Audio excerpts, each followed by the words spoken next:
Welcome to my YouTube channel Avon physics classes में मैं राकेश कुमार तिवारी सभी का स्वागत करता हूँ। ये जो हमने यूट्यूब चैनल बनाया है फिजिक्स का, इसमें विशेष न्यूमेरिकल क्लासेस होंगी, जिसमें न्यूमेरिकल जब देखते हैं बच्चों को अक्सर न्यूमेरिकल की बड़ी प्रॉब्लम रहेगी। ये न्यूमेरिकल का जो कॉन्सेप्ट हमारा होगा बोर्ड से लेकर नीट और मेंस के लिए हो सकता है, ठीक है। इसलिए हम लोग आज अपनी क्लास स्टार्ट करते हैं। सबसे पहले चार्ज से स्टार्ट करते हैं, कॉन्सेप्ट ऑफ चार्ज। जैसा कि हम लोग जानते हैं, चार्ज की एक खास प्रॉपर्टी होती है क्वांटाइजेशन ऑफ चार्ज, जिसे हम लोग फार्मूला यूज करते हैं Q इक्वल टू NE, जहाँ पे Q हमारा टोटल चार्ज है, N नंबर ऑफ इलेक्ट्रॉन है, E फंडामेंटल चार्ज बोलते हैं। जो एक इलेक्ट्रॉन पे जो चार्ज होता है उसको हम लोग बोलते हैं 1.6। उसकी वैल्यू जो होती है कितनी होती है, 1.6 इंटू 10⁻19 कूलम। ये हमारा फंडामेंटल चार्ज होता है, यानी एक इलेक्ट्रॉन पर जो चार्ज की वैल्यू होती है वो 1.6 इंटू 10⁻19 कूलम। इसी बेस पे हम लोग कुछ क्वेश्चन न्यूमेरिकल डिस्कस करते हैं। जैसा कि एक हमने सिंपल सा क्वेश्चन ले लिया, मान लिया किसी बॉडी का मास 75 kg है। मास कितना नेट कर लिया, 75 kg है। अब तुमसे क्वेश्चन पूछेगा इसका चार्ज कितना, तो हम लोग सिंपल सा कह सकते हैं, अगर चार्ज निकालना है बॉडी का तो नंबर ऑफ इलेक्ट्रॉन हमें चाहिए होंगे, और नंबर ऑफ इलेक्ट्रॉन इसमें कितने हैं, तो हमें ये चीज जानकारी होनी चाहिए पहले से कि मास, इलेक्ट्रॉन का मास कितना होता है। तो इलेक्ट्रॉन का मास होता है 9.1 इंटू 10⁻31 kg होता है। अब हम यहाँ पे नंबर ऑफ इलेक्ट्रॉन अगर निकाले तो क्या आएगा, mass upon mass of one electron. Mass लिख दें, कितना मास गिवन है 75 kg। Mass of one electron, एक इलेक्ट्रॉन का मास कितना है हमारे पास 9.1 इंटू 10⁻31। अब n हमको अगर फाइंड हो गया, Q इक्वल टू क्या फॉर्मूला होता है हम लोग का, NE। Q इक्वल टू क्या होता है बेटा, NE होता है। n हमको अगर क्लियर हो गया यहाँ से, तो n की वैल्यू यहाँ पे पुट कर देंगे, तो n इक्वल टू कितना आ गया 75, 9.1 इंटू 10⁻31 E की वैल्यू गिवन है। इसको हम लोग सॉल्व करते हैं तो हम लोग का चार्ज की वैल्यू फाइंड हो जाएगी। अब हम लोग दूसरा क्वेश्चन इसी पे डिस्कस करते हैं, वो क्या है जरा देखते हैं हम लोग। एक बहुत अच्छा क्वेश्चन SC वर्मा में भी दिया है, NCERT में भी दिया है, दिया जाए उसको थोड़ा सा और बढ़ा के करते हैं। क्या कहते हैं, कैलकुलेट द चार्ज। हमें चार्ज को कैलकुलेट करना, कितने 550 ग्राम पर सेंटीमीटर क्यूब। ये वॉल्यूम दे रखा है किसका, वाटर का। किसका वॉल्यूम दे रखा है, वाटर का। 540 ग्राम पर सेंटीमीटर क्यूब, या सीसी क्यूब हम लिख सकते हैं, सीसी लिख सकते हैं, सेंटीमीटर क्यूब ऑफ वाटर। इसमें हमें चार्ज बताना होगा, किसका चार्ज कितना। ये इंपॉर्टेंट क्वेश्चन है, इसको अच्छी तरह से हम लोग को डिस्कस करके आना चाहिए। बच्चे अक्सर इसमें कंफ्यूज हो जाते हैं, कहीं कहीं सीधे दे सकते हैं, वाटर का मास दे देंगे इतने ग्राम, में बताएं चार्ज कितना होगा, या हमने वैल्यूम दे रखा है। तो हम सबसे पहले इसको सॉल्व करते हैं। तो कैसे सॉल्व करते हैं, सबसे पहले H2O वाटर का फार्मूला हमारा होता है। H में नंबर ऑफ इलेक्ट्रॉन कितने हैं 2, O में कितने हैं 8, तो टोटल कितने हो गए 10। तो number of electron in water कितने आए हमारे पास बेटा, 10 आ गए। यानी H2O में सबसे पहला स्टेप है कि नंबर ऑफ इलेक्ट्रॉन निकाले कि H2O में कितने नंबर ऑफ इलेक्ट्रॉन, तो हमारे पास कितने आ गए 10 आ गए, ठीक है। फिर हम लोग देखते हैं कि वाटर दिया, यहाँ पे हमको वैल्यूम दे रखा है, तो हम लोग कहेंगे डेंसिटी ऑफ वाटर कितनी होती, जो हमको मालूम है पहले से। डेंसिटी ऑफ वाटर 1 ग्राम पर सेंटीमीटर क्यूब। ये डेंसिटी की डेंसिटी होती है वाटर की 1 ग्राम पर सेंटीमीटर क्यूब, ये हमको क्लियर है। अगर हम लोग इस फार्मूले का यूज करें, density equal to mass upon volume, तो मास निकाल सकते हैं हम लोग इसका, वाटर का। इसका मास निकाल सकते हैं, वाटर का मास हम लोग निकालें तो D इक्वल टू क्या आता है, M/V से अगर निकालते हैं तो M इक्वल टू आएगा D into V।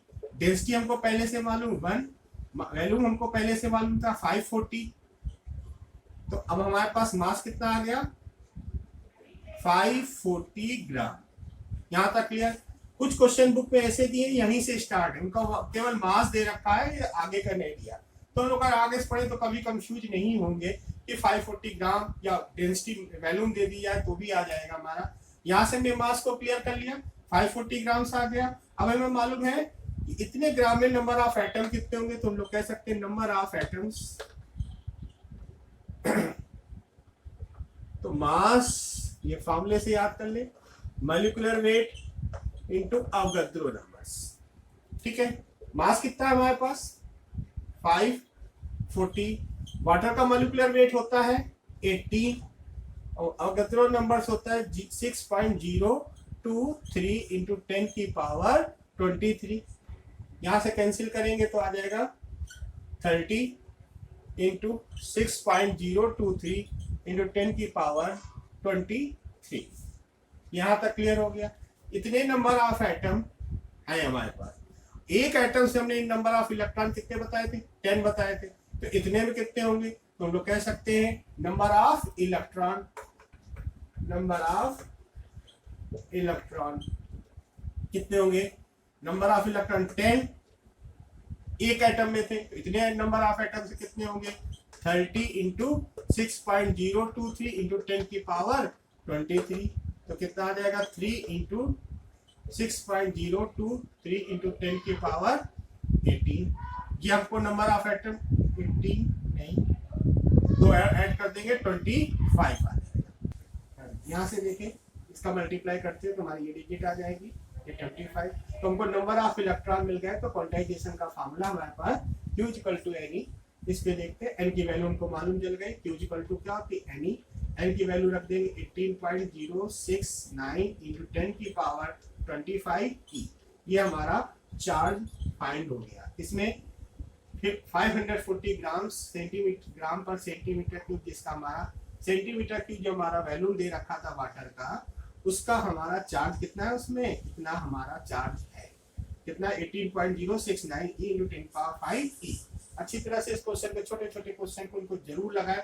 Next question हम बहुत अच्छे ट्रिक के द्वारा तुम्हें बता रहे हैं, बहुत शॉर्ट ट्रिक की जरूरत होती है, नीट ईट के लिए हमारे बहुत अच्छे उसमें प्रॉब्लम सॉल्व हो जाती है। इसलिए देखें हमारे पास अक्सर एक क्वेश्चन कह देता है, मान लिया हमारे पास दो स्पेयर हैं, सपोज करते हैं हमारे पास ए और बी दो स्पेयर, ठीक है, इसकी रेडियस हमने मान ली आर ए की गिवन है 3 सेंटीमीटर, आर बी की रेडियस दी है 2 सेंटीमीटर। ये दो डिफरेंट रेडियस वाले दो स्पेयर है हमारे पास, जिनकी रेडियस गिवन है 3 सेंटीमीटर एंड 2 सेंटीमीटर। इस पे चार्ज हमने लेट कर लिया, क्यू एज इक्वल टू दे रखा है 15 माइक्रोकुलम, और बी पे जो चार्ज गिवन है वो -25 माइक्रोकुलम गिवन है। क्लियर? हम लोग चार्ज में पढ़ते हैं, मेथड ऑफ चार्जिंग में इंडक्शन होता है। अगर इसको हमने किसी टच कर दिया, बाय वायर एक टच कर दिया, तो आफ्टर कनेक्शन के बाद इसमें ए और बी में कितना चार्ज होगा, ये हमें अच्छी तरह से डिटरमाइन करना होगा। क्लियर? बहुत सारे ट्रिक से लगाएंगे, तरह तरह के सोचते हैं, लेकिन बहुत अच्छा तरीका है। क्यू ए पे चार्ज निकालना है, जिस पर चार्ज निकालना है उसकी रेडियस ले लें, उसकी रेडियस ले लें और दोनों रेडियस का सम से डिवाइड कर दें, दोनों की रेडियस का, ये फार्मूले से हम लोग क्लियर कर रहे हैं। रेडियस, जिस रेडियस पे हमें चार्ज फाइंड करना है उसकी रेडियस, दोनों रेडियस का सम से डिवाइड किया और यहाँ पे Q लिख दिया। Q is the total charge. Total charge in दोनों में टोटल चार्ज कितना हुआ, अगर लोग फाइंड करें तो टोटल चार्ज कितना आ जाएगा, Q इक्वल टू ए पे चार्ज कितना है 15, बी पे चार्ज कितना है -25, तो आ जाएगा -10 माइक्रोकुलम। तो टोटल चार्ज हमको कितना मिल गया -10 माइक्रोकुलम। अब इसको सॉल्व कर सकते हैं इस फार्मूले से। ए पर कितनी है रेडियस 3, ए और बी का सम करेंगे 3 + 2, टोटल चार्ज साइन के साथ रखना है -10। अब सॉल्व करेंगे तो 5 2 जा 10 आ जाएगा हमारा -6 माइक्रोकुलम। इसी फार्मूले का पूछ लिया जाए बी में बताएं चार्ज कितना होगा, तो बी में चार्ज का फार्मूला इसी तरह लिखेंगे, इसकी रेडियस पहले बी की रेडियस, फिर सम ऑफ रेडियस, दोनों स्फीयर की रेडियस का सम कर देंगे और उसी तरह यहाँ पे टोटल चार्ज। तो टोटल चार्ज निकालेंगे तो बी की रेडियस कितनी है 2, इन दोनों का सम कितना आया हमारे पास 3 + 2, यानी सीधे लिख सकते हैं हम लोग 5, और दोनों का टोटल चार्ज हमारा 10 है, 5 2 जा 10, तो आया बी पे जो चार्ज आया वो कितना, माइनस का 4 माइक्रोकुलम। क्लियर हो जाता है, अच्छी तरह से सबको मालूम हो गया। इसी प्रॉब्लम के हम लोग बिल्कुल मिलती जुलती दूसरी प्रॉब्लम जिसमें बच्चे कंफ्यूज ना हो उसको हम लोग देखते हैं। इसी तरह ये बहुत इंपॉर्टेंट क्वेश्चन है, नीट में पूछा जाता है। अच्छा देखिए नेक्स्ट क्वेश्चन हम लोग देखते हैं इसी बेस पे। यहाँ पे हमने स्फीयर दोनों की रेडियस डिफरेंटली थी। अगर हमारे पास एक ऐसा क्वेश्चन हो जिसकी रेडियस सेम हो, दो स्फीयर ले लिए जिनकी रेडियस हमारी क्या है, ए और बी है, दो स्फीयर दोनों की रेडियस सेम है, और ए पे हमने सिलेक्ट कर लिया 4 कूलम का चार्ज है और बी पे कितना है 2 कूलम का चार्ज है।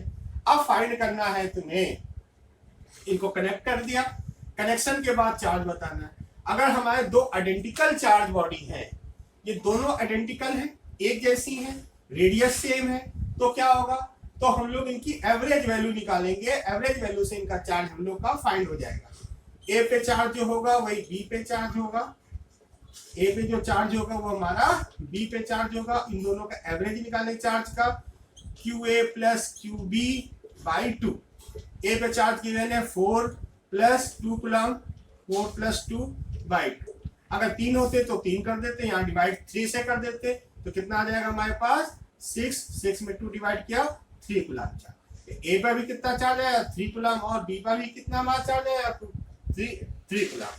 इस तरह के क्वेश्चन हम लोग छोटे छोटे बेसिक कॉन्सेप्ट को क्लियर करते हुए आगे डिस्कस करते रहेंगे। नेक्स्ट क्लास में भी हम लोग मिलकर डिस्कस करेंगे। Okay, thanks for watching this video. इस वीडियो को देखने के लिए सभी का बहुत धन्यवाद। नेक्स्ट क्लास में हम लोग नए न्यूमेरिकल और नए ट्रिक के साथ आपके सामने उपस्थित होंगे। Thank you.